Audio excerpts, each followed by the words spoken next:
Bayangin, kalian belanja online dengan voucher diskon 100% unlimited, tapi ada syaratnya.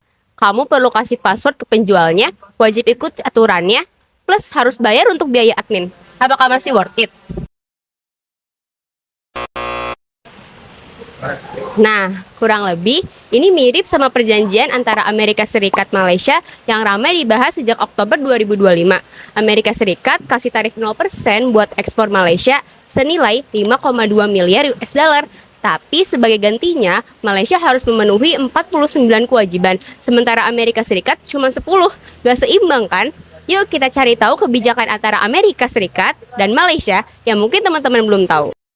Perjanjian dagang antara Malaysia dan Amerika Serikat ramai dibicarakan, terutama karena adanya tarif rupiah ke pasar dagang Amerika. Awal, kebijakan ini terdengar seperti kabar baik dan sering dianggap sebagai hasil negosiasi yang sukses. Tapi, tarif 0% tidak bisa dilihat sendirian. Yang perlu diperhatikan adalah produk apa saja yang mendapat tarif tersebut, serta konsekuensi kebijakan apa yang harus diterima Malaysia sebagai gantinya. Coba kita pikirkan secara logika. Kalau cuma dapat tarif 0%, tapi yang diekspor cuma barang-barang yang marginnya kecil. Sementara timbal baliknya adalah aturan hukum negara. Itu mah namanya rugi bandar. Selama ini Malaysia punya badan-badan seperti KKM, Kementerian Kesehatan Malaysia, dan sistem sertifikat halal yang sangat ketat. Fungsinya jelas untuk memastikan barang yang masuk ke mulut rakyat itu aman, bersih, dan sesuai syariat. Tapi di balik headline tarif 0%, ada harga yang harus dibayar mahal, yaitu kedaulatan negara dalam mengatur apa yang dikonsumsi rakyatnya sendiri. Bayangin guys, sekarang produk Amerika bisa masuk Malaysia tanpa harus lewat kualifikasi ketat lagi.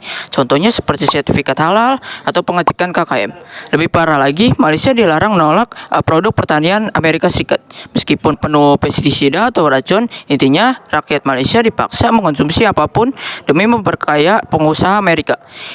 Ini bukan dagang, ini namanya pemaksaan konsumsi produk asing tanpa filter.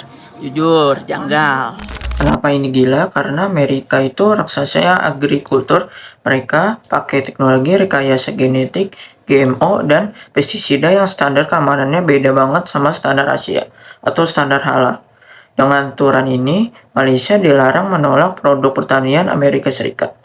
Meskipun produk itu dianggap mengandung bahan berbahaya, menurut laboratorium di Malaysia, standar kesehatan rakyat Malaysia sekarang disetir oleh kepentingan petani di Amerika. Bayangin kalian dilarang bilang tidak pada makanan yang kalian tahu itu nggak sehat.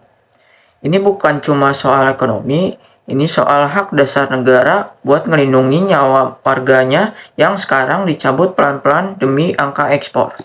Sektor digital lebih ngeri nih. Malaysia dilarang narik pajak sebesar 6% ke perusahaan besar Amerika Serikat kayak Amazon, Facebook, Google, dan Netflix.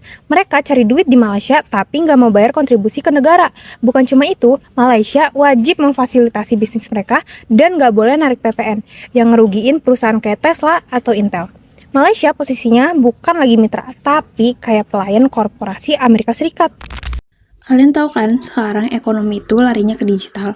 Malaysia sebelumnya udah pintar nih, mereka nerapin pajak digital sebesar 6%. Dan itu bakal dipakai buat bangun jalan, bangun sekolah, dan juga bangun rumah sakit di Malaysia. Tapi di perjanjian ini, akses pendapatan negara itu ditutup total. Bayangin deh, perusahaan paling kaya sejagat raya ini nyari duit dari dompet orang Malaysia. Tapi 1 ringgit pun nggak masuk ke kas negara Malaysia sebagai pajak. Yang lebih mirisnya lagi nih guys, pedagang UMKM atau content creator lokal di Malaysia harus tetap taat pajak.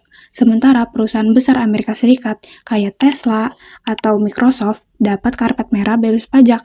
Nah, ini sih namanya ketimpangan yang dilegalkan lewat tanda tangan kontrak.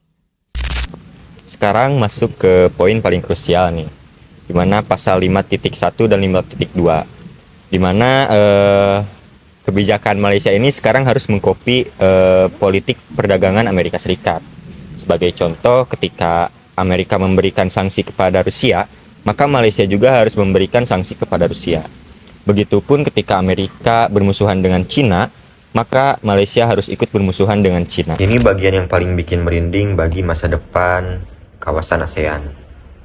Kita semua tahu kalau misalkan Malaysia ini berhubungan baik dengan Cina. Karena Cina juga merupakan mitra dagang terbesar bagi Malaysia. Bayangin jika suatu saat nanti Amerika mempunyai masalah dengan Cina. Terus Malaysia dipaksa untuk memberikan sanksi juga ke Cina. Atau untuk memutus hubungan perdagangan dengan Cina. Bisa-bisa ekonomi Malaysia lumpuh secara seketika. Malaysia yang selama ini dikenal sebagai negara netral atau non-blok, sekarang jadi seperti asisten pribadinya Amerika Serikat. Netralitas yang dijaga selama puluhan tahun oleh para diplomat Malaysia hilang begitu saja cuma demi iming-iming tarif 0%. Nah guys, kita di Indonesia punya cita-cita bangun PLTN. Tapi kalau di Malaysia, berdasarkan pasal 5.3, mereka dilarang beli reaktor nuklir atau uranium. Mereka dilarang punya kedaulatan energi.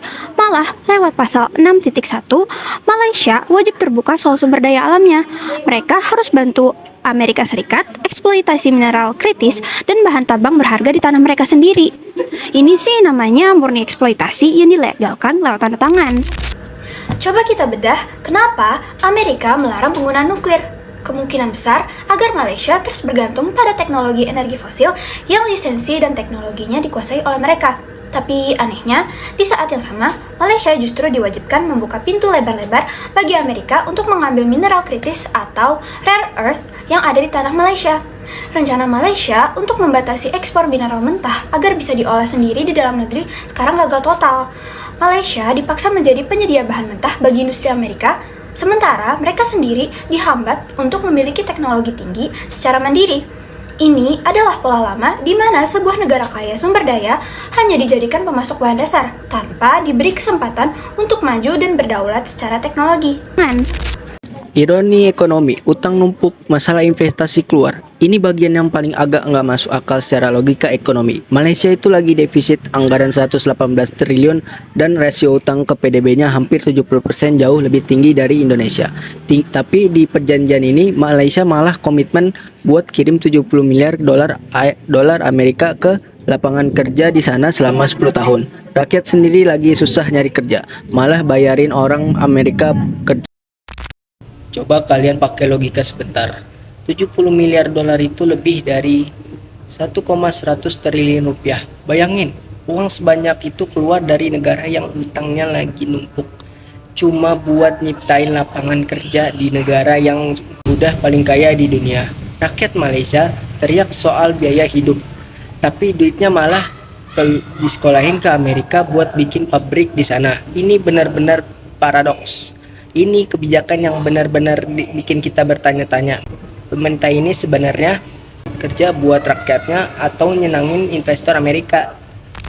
Yang terakhir, ini yang paling kunci. Malaysia dilarang banding ke WTO kalau suatu saat mereka merasa dirugikan sama perjanjian ini. Mungkin kalian mikirnya kayak, kalau nanti ngerugiin, kan tinggal dibatalin atau digugat.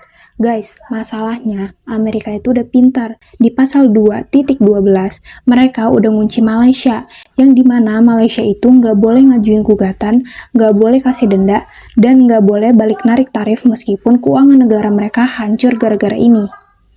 Pelajaran mahalnya adalah diplomasi itu penting, tapi jangan sampai kita silau sama janji-janji manis tarif murah.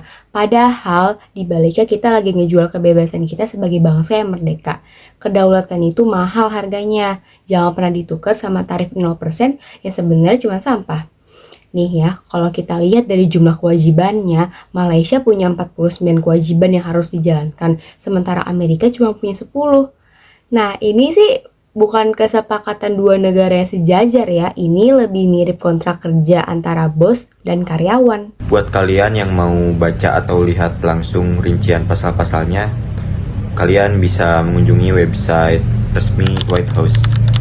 Menurut kalian, kalau Indonesia ditawarin perjanjian yang modelnya begini, ambil apa enggak?